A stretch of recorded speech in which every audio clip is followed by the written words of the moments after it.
The Duke of Ashford had kissed her on their wedding night, whispering that he would protect her with his life.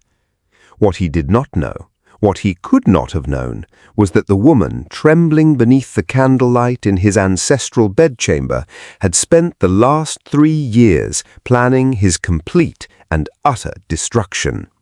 She was not Lady Cecilia Montrose, beloved daughter of a minor earl, gentle and obedient, and perfectly suited for a duke's household. She was Eliza Vane, and the Ashford family had taken everything from her. No one in the gilded corridors of Ashford Manor suspected the truth. Not the housekeeper who pressed fresh linens into Eliza's arms that first morning, not the solicitor who had reviewed the marriage contract with a satisfied nod, not even the Duke himself, the devastatingly composed, dangerously perceptive Lord Callum Ashford, who studied his new bride across the breakfast table with those grey eyes that seemed to see everything and still saw nothing at all. Because Eliza had been very, very careful. The question was simply this: how long could a woman built entirely of secrets survive inside the house of the man she had sworn to ruin? The story had begun, as most tragedies do, with a letter. 3 years prior, Eliza Vane had been the daughter of a prosperous merchant, not noble, but comfortable, respected, and deeply loved.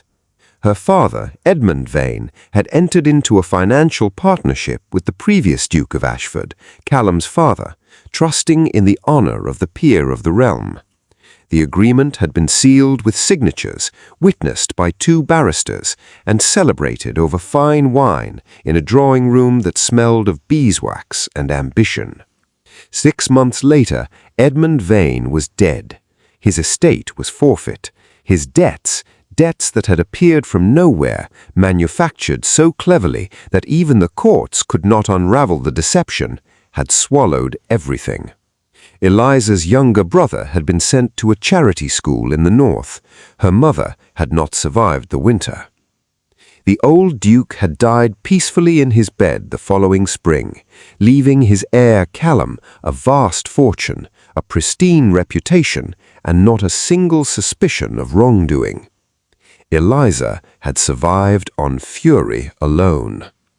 She had reinvented herself with painstaking patience, assuming the identity of a distant relation of the genuine Lady Cecilia Montrose, a young woman who had emigrated to the colonies and had no intention of returning. The resemblance was sufficient. The paperwork, carefully acquired, was convincing, and society, Eliza had learned, was far less observant than it believed itself to be. When the Duke of Ashford announced his intention to take a bride in the spring of 1814, Eliza had positioned herself like a chess piece on a board only she could see.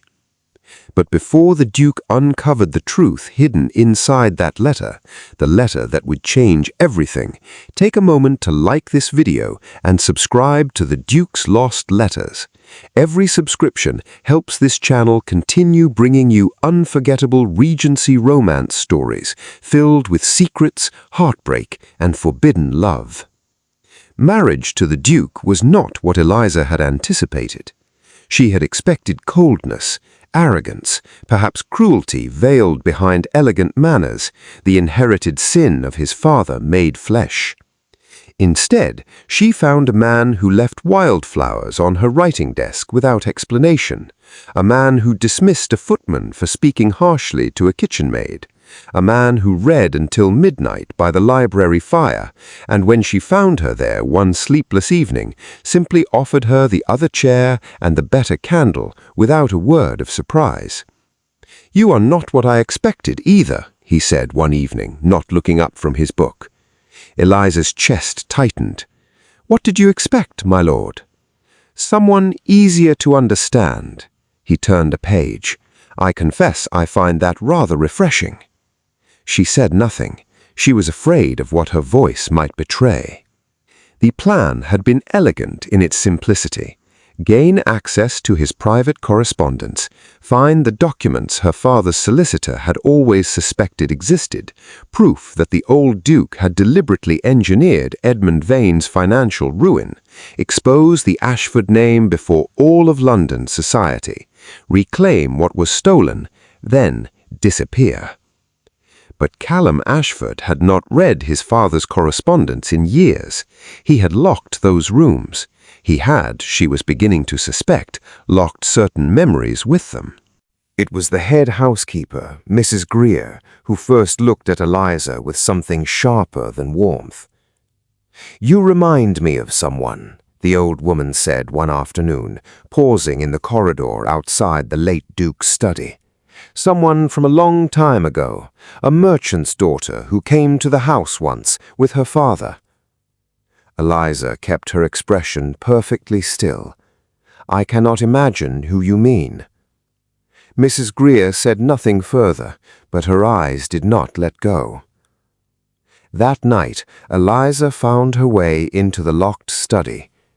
The documents were there, buried beneath correspondence and account ledgers, tied with black ribbon as though even the paper knew it carried shame. A private memorandum in the old Duke's handwriting, detailing precisely how Edmund Vane's ruin had been arranged. Names, dates, instructions to a solicitor whose discretion had been purchased for a considerable sum. Eliza stood in the dark with the papers pressed against her heart, and for one breathless moment she had everything she had come for. Then the door opened behind her. Callum stood in the doorway, holding a candle, his face unreadable in the shifting light. The silence between them was the loudest thing Eliza had ever heard. "Tell me who you are," he said at last, quietly, without anger, which was somehow worse than shouting. And Eliza, who had rehearsed a dozen lies, who had lived inside a fabricated self for 3 years without flinching, found that she could not speak a single one of them. "My name is Eliza Vane. My father was Edmund Vane. Your father destroyed him." She watched the words land, watched something ancient and painful move across Callum's face. Not shock, she realized with a start, but recognition, as though a door he had kept bolted from the inside had finally been forced open from without. "I know," he said. The room seemed to shift beneath her feet. "I have known for 2 years." His voice was low and controlled, but she could hear the fracture running underneath it. "I found the memorandum after my father died. I spent months trying to locate the Vane family, to make some form of restitution. Your brother, I was told, had been placed in a school in Yorkshire. Your mother had passed, and you—" he looked at her with an expression she had no name for.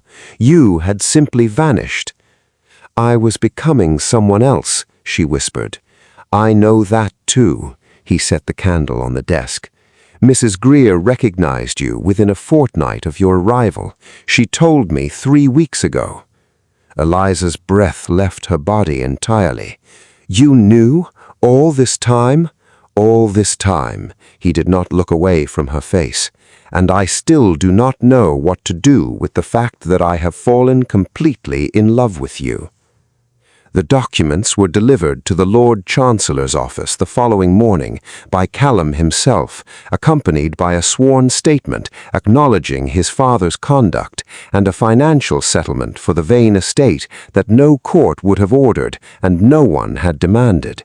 He did it in the open, before witnesses, in the full knowledge that London would talk of nothing else for months. Eliza stood beside him and said nothing, because there were no words adequate to the moment. Her brother arrived from Yorkshire before the first snow fell on Ashford Manor.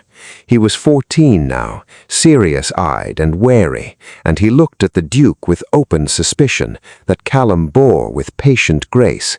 There were dinners that were awkward, conversations that required honesty rather than elegance, a great deal of silence that slowly, incrementally became something other than hostile. On a grey December morning, Eliza stood at the window of the library, the window she had come to think of as hers, with the better candle, and felt Callum come to stand beside her. "I owe you an apology for the deception," she said. "I owe you nothing," he replied. "The debt runs in the opposite direction. It has always run in the opposite direction." She turned to look at him, the man who was not his father, the man who had kept a secret of his own, not to protect himself, but because he had not yet found the courage to confess it, the man who had left wildflowers on her desk and offered her the better candle in the dark. "What do we do now?" she asked. Callum Ashford, Duke of Ashford, reached out and took her hand with the same quiet deliberateness with which he did everything, as though he had considered the decision carefully and found it to be the only one worth making. "We begin," he said simply, honestly this time. Outside, the first snow of winter fell soft and silent over the grounds of Ashford Manor, covering the long, cold ground in something that looked from a distance remarkably like forgiveness. If you enjoyed this story of love, betrayal, and secrets hidden within the walls of the aristocracy, don't forget to subscribe to the Duke's Lost Letters and share this story with someone who loves unforgettable Regency romance. Until next time, some love stories are too powerful to remain buried.